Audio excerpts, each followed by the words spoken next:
अप्रत्यक्ष उसे अपनाओगी।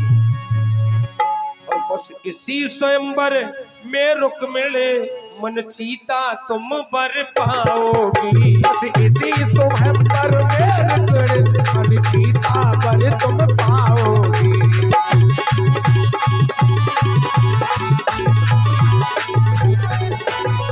हे रुक्मिणी देकर ध्यान सुनो, उत्तम अभिलाष तुम्हारी है और नारद का वचन सत्य होगा, बस ये आशीष हमारी है। नारद का वचन सत्य होगा, ये आशीष हमारी।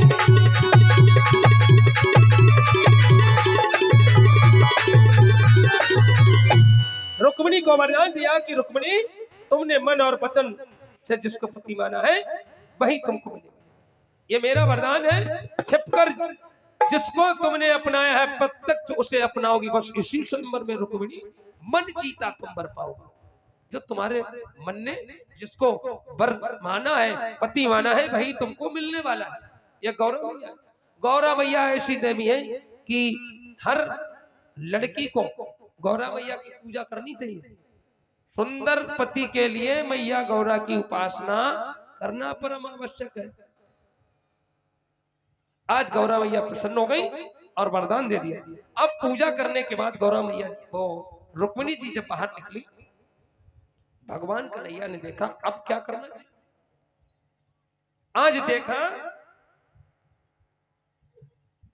भगवान इधर ठहरे हुए हैं और रुक्मिणी जी दसों दिशाओं में पति को निहार रही है। कहीं अभी कन्हैया नहीं दिखाई पड़े। तब तक देखा ब्राह्मण देवता आ रहे। अब ब्राह्मण देवता को देखा तो और बेचैन हो गई। सोचा कि कन्हैया देखो, जिसको हृदय से जो मानता है, जिसको आप हृदय से प्यार करते हो, और यदि पता चल जाए मेरा प्रेमी इसी मोहल्ले में फला के घर में बैठा है, तो ये लगता है कि अब कितनी जल्दी देखने को मिल जाए। ब्राह्मण देवता को देखा कि संदेश इन्हीं को दिया था और वो अब वापस आ गए, तो और बेचैनी हो गई। लगता है हमारे स्वामी आए कि नहीं। मन तड़प उठा रुक्मिणी का और बेचैन हो गई। चौबाड़ी में इस तरह ठहरे करुणा ऐन और वहीं रुक्मिणी हो रही छड़ छड़ में बेचैन। आज ब्राह्मण देवता को देखा तो सोच रही है कि हमारे कन्हैया को पता नहीं, खबर मिली आए कि नहीं। आज बिलख रही थी रुक्मिणी यो धुन धुन कर माथे, और कहा किसी ने तब तलक आए हैं ये दोनों। तो देवता आ गए, परेशान मत होना, कन्हैया आ गए और छिपे बैठे, मौका पाकर तुम्हारा हरण कर लेंगे, परेशान होने का विषय नहीं। अब रुक्मिणी को पता लगा कि कन्हैया आ गए।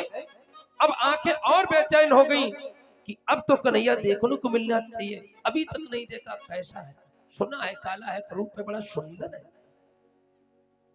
बेचैन हो गई रुक्मिणी और दसों दिशाओं में मुड़कर देखा तो वही विप्र, देखा तो वही विप्र, सुख का समाचार गाते हैं, सुख का समाचार लाते हैं। बेटी रो लज्जा रखनी, तेरे लज्जा पतियाते हैं।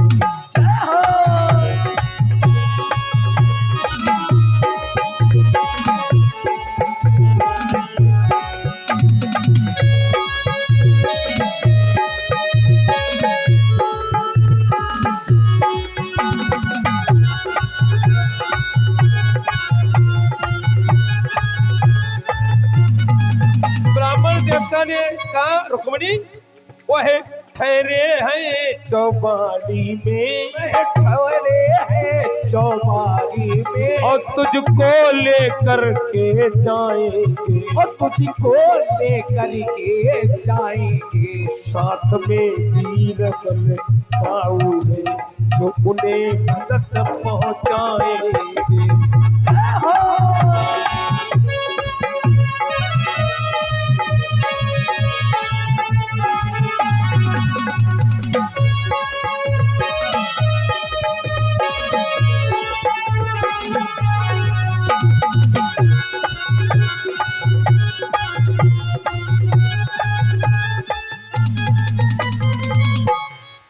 आज रुक्मिणी को लेने कन्हैया है, और कन्हैया जब घर से निकले थे पंडित जी के साथ, अकेले निकले, इन्होंने किसी को नहीं बताया, पंडित जी के साथ चुपचाप भगवान कन्हैया चल दिए। और कन्हैया जैसे ही चले, बलराम जी ने कहा भैया कहाँ जा रहे हैं? अरे कहाँ दादा, हम कहीं जा रहे हैं थोड़ा काम से, आप क्या करें? क्योंकि रुक्मिणी का हरण करने जो जा रहे हैं कन्हैया। अब कोई अपने बड़े भाई को क्यों बताएगा? किसी लड़की का हरण करने कोई जाए तो अपने घर में किसी को बताएगा बड़े भाई? लेकिन बलराम देखो, बड़ा भाई जो होता है यद्यपि छोटे भाई से कहता नहीं है कोई, लेकिन छोटे भाई की सारी गतिविधियों पर बड़ा भाई ध्यान रखता है। ये बड़े का फर्ज है, सब देखता है कि हमारा छोटा भाई क्या कर रहा है। कहे कुछ ना वो बात अलग है। बलराम जी सदैव देखते थे, क्योंकि कृष्ण बहुत नटखट थे, पता नहीं कहाँ क्या कर बैठे। देख लिया अकेले जा रहे हैं तो कहाँ कन्हैया कहाँ चल दिए। अरे भैया आप शांत रहो, हम थोड़ा काम से जा रहे हैं पंडित जी के साथ, और आप बड़े बड़े भाइयों को छोटे भाई की सारी बातें नहीं पूछनी चाहिए कि कन्हैया हमें सब मालूम कहाँ जा रहे हो, कहाँ जा रहे हो? रुक्मिणी का हरण करने जो जा रहे हो, पता है ना तुम्हें? जरासंध की बहुत भयानक सेना लगी है, कन्हैया अकेले काम चलने वाला नहीं है। चक्कर में पड़ गए, फिर हम भी चल रहे हैं साथ में। अब दोनों भाई हो गए कृष्ण बलराम। आज कन्हैया आगे आगे पीछे पीछे बलराम जी। देखा रुक्मिणी जो है बड़ी सुंदर है, रक्षक जो लगे थे रुक्मिणी की रक्षा के लिए, और रुक्मिणी के रूप को निहार कर रक्षक जो थे सब बच्चक हो गए, जो सेव आने लगे। क्योंकि मैंने बताया था आंख से पाप प्रवेश करता है शरीर के अंदर।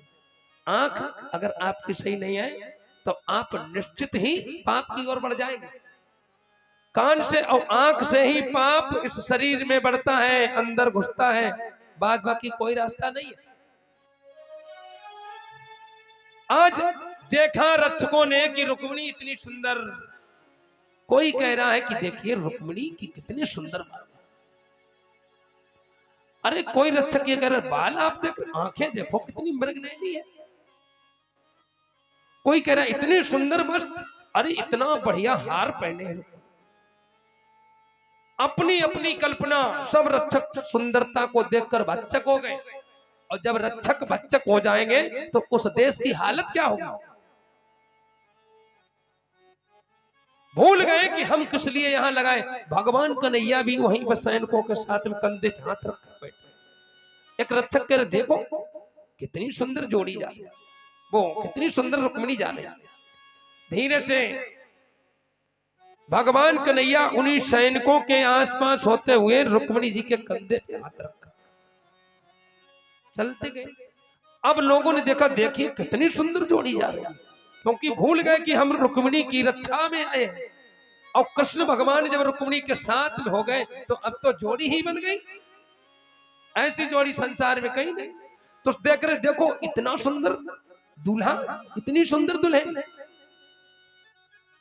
किसी ने कहा देखिए इतने बड़े बड़े रुक्मिणी के बाल। किसी ने कहा तुम रुक्मिणी देख कितना सुंदर दूल्हे के गले में हार पड़ा हुआ, कितना सुंदर स्वरूप। और भगवान रुक्मिणी के कंधे पे हाथ रख के धीरे धीरे चले जा रहे हैं। सब रक्षक देख रहे जोड़ी को। और जाते जाते भगवान कन्हैया रुक्मिणी का हरण करके रथ में बैठाला। और देख रहे देखो देखो कितनी सुंदर रथ के घोड़े। अरे किसी ने रक्षक ने कहा आप घोड़े देख, रथ देखो कितना स्पीड से जा रहा है। ऐसे सुंदर घोड़े आज तक मैंने किसी रथ में नहीं देखे। और ऐसा कहते कहते भगवान कन्हैया का तब तक रथ धूल उड़ाता हुआ चला जा रहा है। और जब रुक्मिणी का हरण हो गया, बहुत देर हो गई, तो किसी ने कहा भैया क्या देख रहे, रुक्मिणी का हरण हो गया, चली गई रुक्मिणी। अब जाके अरे हम तो रुक्मिणी की रक्षा में लगे थे, रुक्मिणी हरण। घबराने लगे सेवक की जरासंध बुरा हाल कर देगा, शिशुपाल बुरा हाल कर देगा, क्योंकि रक्षा में लगाया था और रुक्मिणी का हरण हो गया। तो किसी ने जाके कहा शिशुपाल से तुम यहाँ जनवासे में लेटे हो, दूल्हा बन के आए, दुल्हन चली गई है। दुल्हन चली गई। कैसे? अरे वो कृष्ण ले गया हरण करके। शिशुपाल क्रोध में खड़ा हुआ कि मैं उसको जीवित नहीं छोड़ूंगा। जरासंध भी वही था। तो जरासंध ने कहा क्या कह रहे हो? अरे रुक्मिणी का हरण हो गया, अब मैं कैसे अपने गांव जाऊंगा, अपने नगर में रिश्तेदारों को कैसे अपना ये मुख दिखाऊंगा, कितनी मेरी समाज में बेइज्जती होगी। तो जब ऐसा कहा तो जरासंध ने समझाया, शिशुपाल क्रोध को शांत करिए भाई, शांति की व्यवस्था बनाए रखो। ये लड़के बच्चों से कहो एक साइड में बैठे और ये शोरगुल मत करें, सभी शांति का माहौल बनाए। इन बच्चों को बिल्कुल सावधानी के साथ एक लोग खड़े हो जाए, बैठा ले, शोरगुल कर रहे हैं बहुत।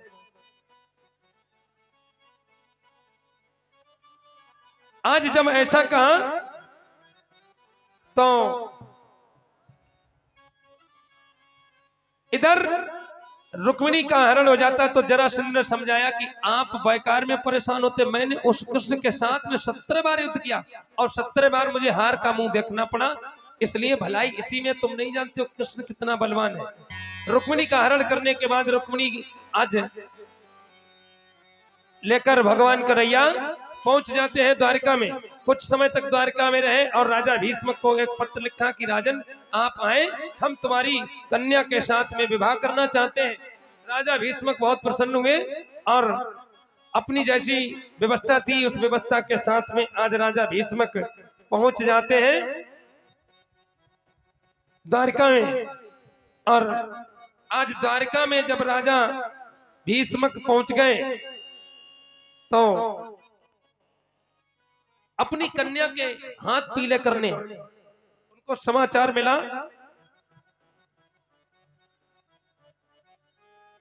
और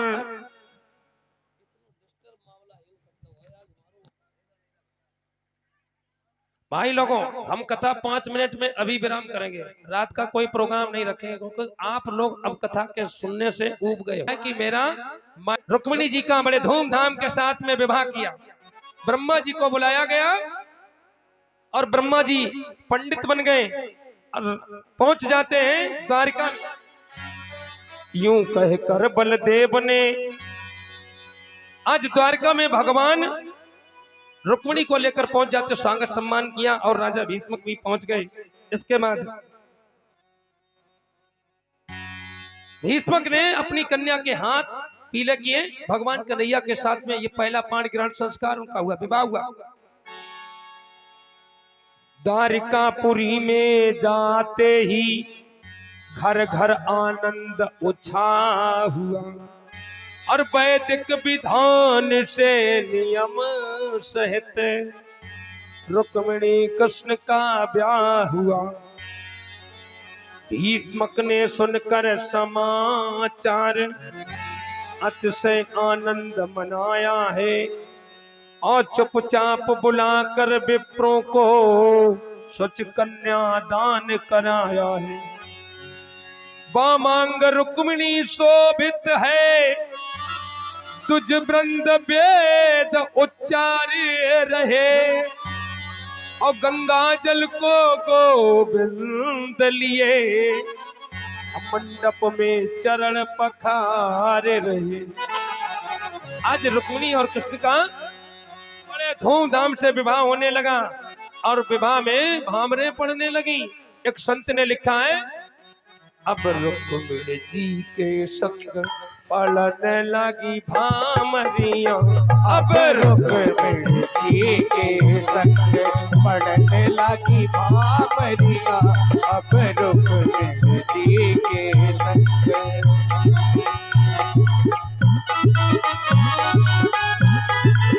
जय हो।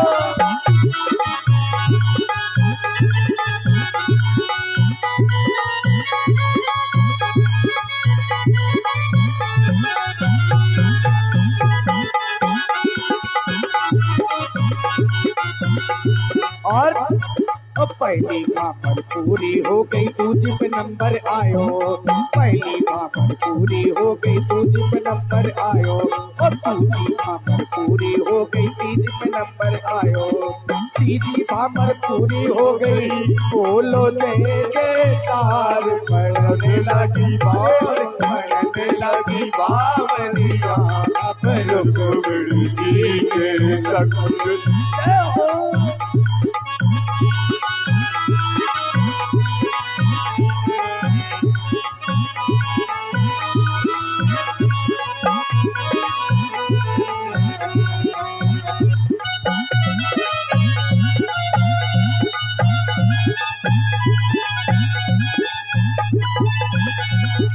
चौथी भामर पूरी हो गई, 25 नंबर आयो।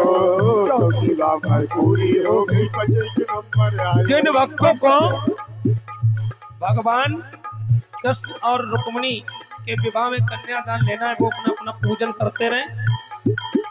पर